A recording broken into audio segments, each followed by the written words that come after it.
okumala kati emyezi egiwera abagala okuvuganya mu NRM naddala ku bubaka bwa Parliament babadde bakandaliridde. Kino kiddiridde ekibiina okuyimiriza okuvuganya mu kamyufu naddala abo abeegwanyiza okugenda mu Parliament.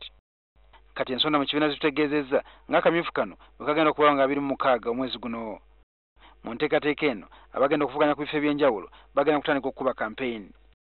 Ensonda zitutegeezezza ng'akakiiko k'ekibiina ku ntikka ka SEC bwe kagenda okusinkana sabbiiti ejja okukakasa enteekateeka y'okulonda ey'ekibiina.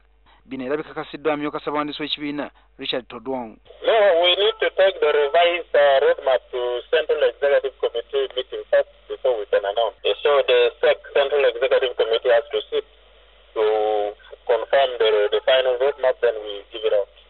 Todwong agamba nti byonna bifulumiziddwa bakola ku by'okulonda mu kibiina kya NRM bikwatagana bulungi n'amateeka agayisiddwa Parliament era ng'ekibiina ng'ekibadde kirinda. Holding elections and keeping people redundant and idle when they've just come out of elections. Others have lost elections, others are complaining, others petitioning. That will not be a good mess. Okay. So it's only better that we waited for this. Now that the bill has been passed in Parliament, we shall now give the final roadmap that will now commensurate with the national election. Kwa akakiiko k'ebyokulonda kwongezayo okusunsulamu abanavuganya kuba President okutuusa omwezi ogujja.